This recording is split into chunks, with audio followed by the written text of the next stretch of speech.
Bien, merci monsieur le maire.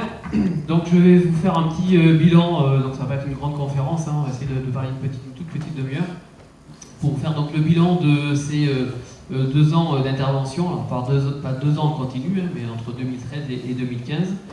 Donc revenons à l'origine du projet, hein, un projet immobilier avec la construction d'un immeuble au pied de l'église donc Saint-Giraud, avec un parking souterrain. Donc, dont les fondations venaient au pied de l'église abbatiale. Étant donné que nous sommes dans un cœur de ville médiévale, il a été mis en place donc, par les services de l'État un diagnostic pour savoir s'il y avait des vestiges avant donc, les travaux. Les diagnostics réalisés par les archéologues de l'INRAP, ici donc en rouge sur la vignette donc, de gauche, représentent normalement entre 7 et 10% de la superficie du terrain, qui permet d'avoir ainsi une idée des vestiges, s'il y a des vestiges sous l'emprise des futurs travaux.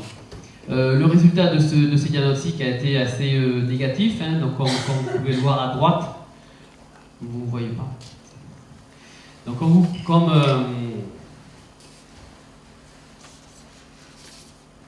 donc voilà. Comme vous pouvez le voir à droite, la qualité des vestiges en fait n'était pas présente. Hein. Il y avait donc a priori qu'un remblai du 10e, 11e siècle, des niveaux très mal conservés du 14e, 15e, 16e siècle, et puis un niveau de jardin. Voilà donc.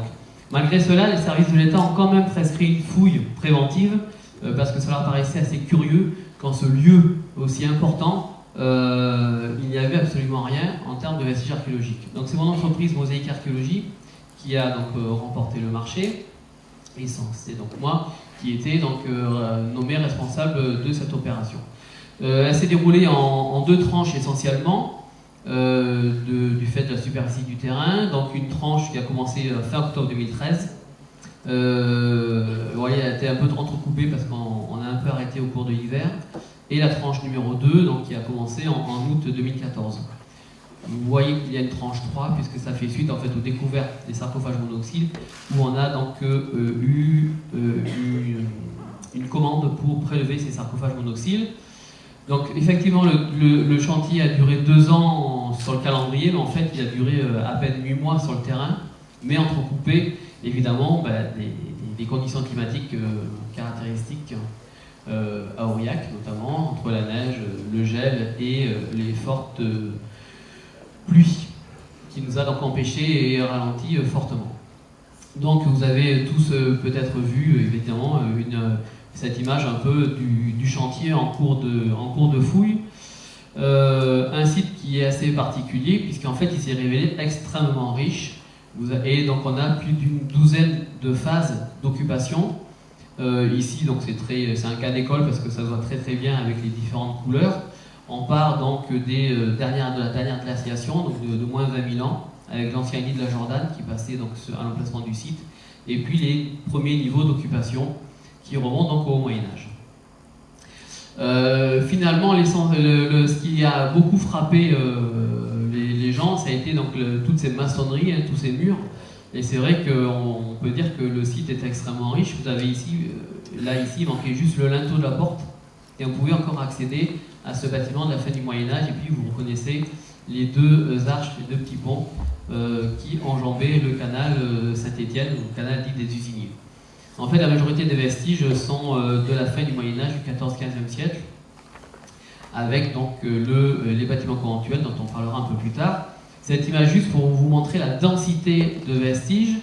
Donc l'emprise, c'est ce petit trait rouge tout autour, et vous voyez que dans ce périmètre rouge, il n'y a pas 1 mètre carré sans un fait archéologique, donc des sépultures, des structures. Donc vous voyez la densité de ces vestiges, et donc notre travail est de démêler tout ça pour reconstituer l'histoire de ce quartier.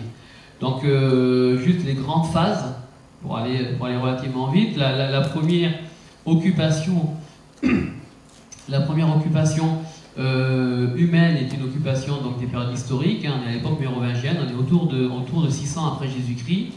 On a une vaste aire funéraire, donc des inhumations dans ce secteur-là, et puis un pôle d'habitat qui se situe donc dans la partie méridionale. Donc ce sont des traces assez ténues, parce qu'on n'a pas pu fouiller Même l'espace funéraire, en fait, on a ouvert une petite fenêtre, mais il y allait avoir des dizaines et des dizaines, voire des centaines de sépultures, donc on n'a pas dégagé plus que ça, d'autant plus qu'on a eu une grosse inondation, et donc ça a annihilé tout le travail qu'on avait commencé à faire.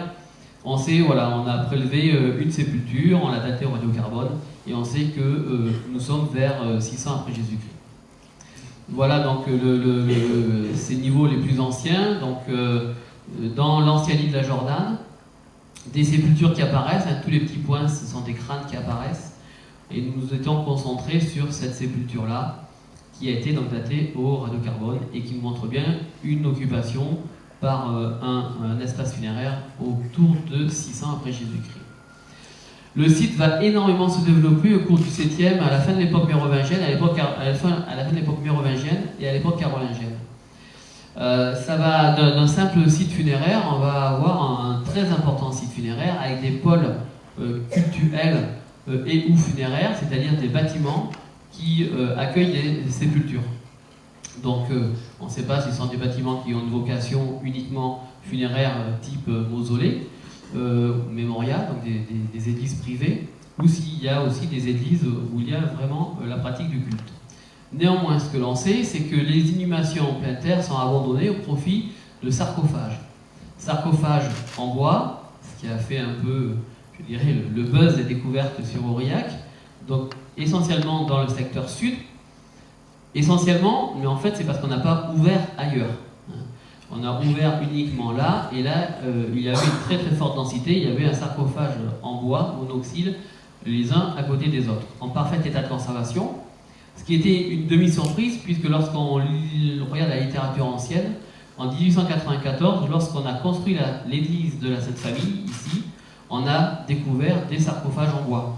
Donc on a la transcription de la sœur qui nous raconte que lors du creusement des fondations de la Sainte Famille, ils ont trouvé des sarcophages en bois et des sarcophages en pierre. Et elle nous fait même un dessin d'un sarcophage en bois. Donc on a même le premier dessin archéologique du site de Saint-Géraud qui date de 1894. Et puis dans la partie nord, des sarcophages en pierre. Voilà donc les sarcophages en bois qui néanmoins ça a été une surprise puisque là, une fois de plus, hein, vous avez vu que dans le diagnostic, il n'était nullement mention de la découverte de sarcophages en bois. Donc on a une trentaine d'identifications de sarcophages, parfois donc en très mauvais état, c'est-à-dire qu'il ne reste plus rien, quelques fibres de bois, jusqu'au sarcophage en parfait état de conservation. C'est une découverte donc unique en Europe, tant par la densité de sarcophages en bois, découverte en un lieu précis, que surtout par la qualité de conservation de ces sarcophages en bois, puisqu'il y a l'écorce, il y a les traces d'outils, donc à nulle part il est fait mention de ce type de découverte. Il y a quelques exemplaires ici et là, quelques exemplaires en Allemagne, mais un corpus aussi riche, ça n'existe pas.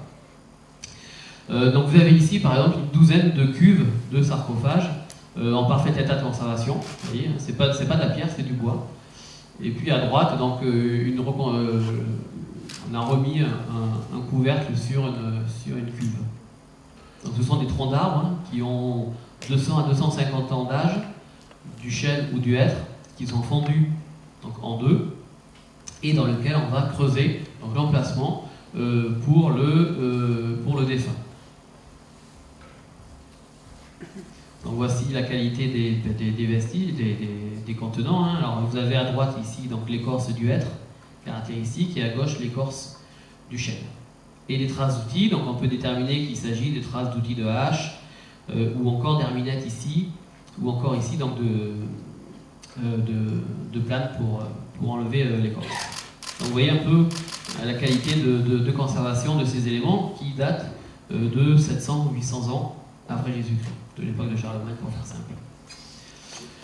On a un grand bâtiment, c'est un grand bâtiment funéraire, au moins funéraire, conservé sur 3 mètres de haut, qui donc accueille des sarcophages en pierre. Donc on sait que ce bâtiment-là, qui est vers le chevet de la Sainte Famille, est au moins un bâtiment donc funéraire, puisqu'il reçoit des sarcophages en pierre, et il est daté lui aussi du 7e, 8e siècle. Vous voyez qu'à côté, donc, ce bâtiment-là se développe d'autres bâtiments, donc là on rentre dans la chronologie, mais c'est un peu plus complexe, donc on va passer. juste pour vous faire avoir une image de cet autre bâtiment qui a généré la concentration, là encore, de plusieurs sarcophages. Tout ici, donc vous avez des sarcophages en pierre, et de l'autre côté aussi. Donc ceux-là, on ne les a pas fouillés, on n'a pas enlevé la table de couverture, donc ils sont là où ils sont. On en a fouillé que celui-là. Et vous voyez donc la similitude morphologique entre un sarcophage en pierre et un sarcophage en bois, avec la logette céphalique et l'épaulement. Donc c'est extrêmement intéressant du point de vue donc, archéologique et historique. Si on passe au Xe siècle, donc énormément de construction, et à la fin de l'époque carolingienne, ça continue en termes de construction. Les bâtiments donc, sont toujours occupés, peut-être pas en tant que bâtiments funéraires, en tout cas on n'a pas d'autres inhumations que ces premiers sarcophages-là. Les sarcophages n'ont pas été ouverts pour des inhumations postérieures. Donc peut-être un changement de fonction, peut-être un regroupement des sépultures ailleurs que dans cet espace-là. Par contre, dans la partie méridionale, on a un secteur plutôt civil qui se développe, du genre écurie, du genre grenier. C'est notamment avec ce bâtiment. Alors on a un bâtiment qui est par là, avec une importante porte ici à double battant, avec deux doubles crapaudines, ce qui indique que ce bâtiment, en fait, on le ferme de l'intérieur. Donc c'est un bâtiment qu'on ferme de l'intérieur, et par conséquent, on y accède par un étage. Et ce type de bâtiment, qui est fortement protégé, pourrait être identifié à un grenier. Si on passe au XIIe, XIIIe siècle, donc, qui est donc le cœur, je dirais, qui est contemporaine au chevet de l'église médiévale de Saint-Géraud d'Aurillac, on a donc un cimetière qui se développe au sud, jusqu'au début du XIIe siècle. Et puis on a donc toute l'aile orientale du cloître qu'on a dégagée, avec la réutilisation du bâtiment mérovingien qu'on va utiliser comme réfectoire. Et on a donc l'angle ici du cloître, l'angle sud-est du cloître. Donc on est parfaitement dans l'axe du transept sud de l'église médiévale. Donc le bâtiment mérovingien est réaménagé, on y pose donc de grandes dalles de brèches volcaniques pour en faire donc ce réfectoire. Ce qui est caractéristique du XIIe siècle, on va dire, ce sont donc ces chapiteaux, donc 3 chapiteaux caractéristiques du sud-ouest du XIIe siècle qui viennent enrichir les collections du musée. Donc ils sont en parfait état de conservation, comme vous pouvez le voir. Et puis on a trouvé le premier chapiteau historié, de facture moins belle, on va dire, qui est en grès. Et donc c'est Caïn qui tue son frère Abel, donc le premier homicide de l'humanité. Donc voilà, bon, je ne vais pas parler plus sur ce petit chapiteau, mais c'est le premier chapiteau historique de Saint-Géraud. Donc au final, à cette période-là, on a donc les bâtiments conventuels qui se mettent en place, avec une salle capitulaire d'environ 100 mètres carrés. Alors il faut faire abstraction des sols qui ne sont pas les sols médiévaux d'origine. Les sols médiévaux n'existent plus. Ce sont des sols, ici le sol jaune c'est un sol de la fin du Moyen-Âge et ici c'est un sol d'époque moderne. Néanmoins, donc, vous voyez qu'on a les gradins lors des réunions avec les moines et l'abbé. Alors la salle aux colonnes, on appelait ça la salle aux colonnes pendant les fouilles parce que vous voyez qu'on a découvert, mis au jour les colonnes ici, donc qui soutenaient le plancher. Donc les colonnes sont en place telles qu'on les a trouvées comme ça. On ne les a pas redressées, on les a vraiment trouvées comme ça avec le départ d'une fenêtre. En fait, ce bâtiment, on l'interprète plutôt aujourd'hui comme le scriptorium ou la bibliothèque. Ça vient du fait qu'en contrebas de ce bâtiment-là, on a un ancien canal, le canal des usiniers qui passe. Et en fait, ce canal des usiniers, il reprend un canal plus ancien, un canal médiéval, où on a trouvé énormément de mobilier archéologique. Il y en a notamment dans toute une série de fermetures de livres, de codex, de manuscrits. Et ici, on a une chaîne, vous savez, c'est les chaînes, vous voyez peut-être ça comme image, les moines, où il y a le livre qui est attaché à un pupitre. Et puis on a des stylets ici. On a aussi une bulle papale, donc, de Grégoire XI du XIVe siècle, donc, qui indique on ne jette pas une bulle papale comme ça, donc peut-être que c'est un parchemin qu'on a jeté à cet endroit-là, tout comme toute une série d'enseignes de pèlerinage, ici donc, de Notre-Dame-du-Puy, qui pouvaient être conservées comme collection dans les bibliothèques. Et enfin, dernier élément, c'est ce fragment de sceau de l'abbé, Donc c'est le seul fragment de sceau qu'on a, qui est attribué donc à l'abbé Guillaume II, celui qui a signé la première paix d'Aurillac. Ça, on l'attribue, c'est par le style, donc je ne vais pas rentrer dans le détail. Vous reconnaissez, donc l'objet est là à gauche, et puis là, donc, je vous ai fait un dessin pour voir, on a le bâton pastoral ici, le fragment de l'église ici, et puis le Akensis ici de Aurillac-Ensis. Et là aussi, lorsque l'abbé décède, on casse donc, le sceau pour pas qu'il y ait de faux documents qui soient émis après sa mort, mais on en garde un fragment pour authentifier les documents qui seraient soumis à authentification. Alors là, on a donc ces objets, par exemple, vont être publiés dans la prochaine revue de la Haute-Auvergne, donc qui devrait sortir dans pas longtemps. Le XVIe siècle est vraiment le point important pour, je dirais, le devenir des vestiges, puisqu'il y a deux faits importants. La sécularisation en 1561, c'est-à-dire qu'on a remplacé les moines bénédictins par des chanoines. Or, les chanoines ne vivent plus, du coup, par conséquent, sous la règle de la communauté. Donc, ils n'ont plus besoin des bâtiments communs. Et ce qui va donc continuer, finalement, à... le manque d'entretien des bâtiments conventuels va s'accélérer. Déjà au début du XVIe siècle, donc 50 ans, 40 ans, 50 ans avant la sécularisation, les moines vont chez le notaire pour dire qu'ils ne peuvent plus utiliser les bâtiments communs, le réfectoire, parce que ça tombe en ruine. Or, en 1569, les protestants prennent la ville, détruisent une bonne partie de l'église, la nef notamment, vous savez, et puis donc, par conséquent, les bâtiments conventuels. Du coup, derrière, donc, les chanoines reprennent évidemment possession au bout d'un an des bâtiments, mais évidemment, ils ne vont pas entreprendre des travaux. Et c'est le début un petit peu de la privatisation de cet espace, qui était un espace commun, avec les moines bénédictins. La salle capitulaire est à moitié effondrée, et c'est à ce moment-là qu'on met la calade en place. Il n'y a qu'une partie qui est encore conservée, sous une voûte. Et puis on a la mise en place donc, de bâtiments modernes au cours du XVIe siècle. Donc des bâtiments, des calades, donc des morceaux de rue qu'on a pu retrouver, ou encore le réaménagement de l'écurie, de l'infirmerie, pardon, avec ce sol caladé et ces décors géométriques.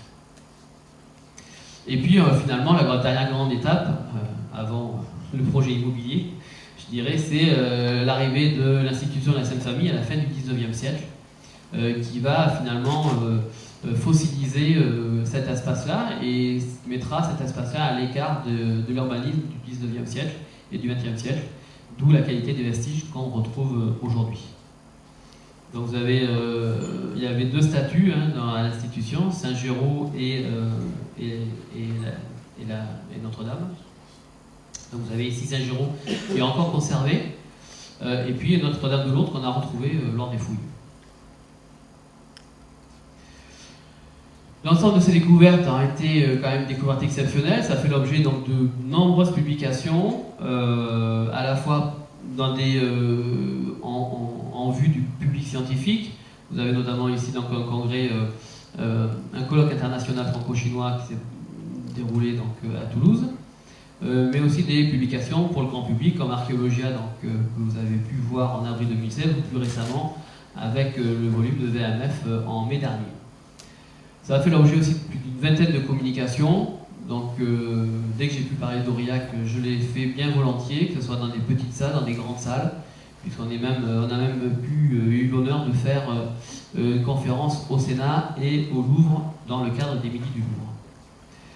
Alors, vu qu'il n'y en avait pas assez, donc j'avais monté un projet de PCR à la fin des fouilles pour aller un peu plus loin et pour ouvrir, puisque après les fouilles, sur la ville médiévale d'Aurillac et sur donc l'église. Pour essayer de comprendre un petit peu comment tout ça fonctionne. Donc le PCR donc, qui était en stand-by depuis 2018. Et ici vous pouvez voir quelques réalisations qu'on a pu faire. Donc des relevés du bâti avant la démolition du 11 rue des Frères, qui a permis de mettre en évidence un bâtiment du XIVe siècle, transformé jusqu'au XVIIIe. Les fenêtres donc, médiévales dans des cours intérieures. Le passage à la caméra thermique qui nous montre une architecture de bois extrêmement présente. On peut le voir derrière dans les enduits, ou encore la fresque médiévale qui est d'une très très belle qualité. Donc, on va faire une grande publication l'année prochaine et dont j'avais remis l'année dernière à Monsieur le maire et pour le musée. On avait fait donc un tirage à l'échelle 1:1 pour que les Aurillacois puissent voir cette peinture. Et enfin, on avait fait un scanner 3D qui est un document de base pour travailler. Voilà, donc du coup, ça c'est juste pour la valorisation des vestiges, donc je vais laisser la parole maintenant. On s'est concentré sur l'époque médiévale, évidemment, donc le 11e, 12e, 13e siècle, puisqu'on ne pouvait pas tout mettre, vous avez vu la densité des vestiges, on ne pouvait pas tout mettre en valeur, en tout cas dans le discours, dans les panneaux, puisque c'est trop dense et trop riche. Donc on s'est plutôt concentré sur l'époque médiévale.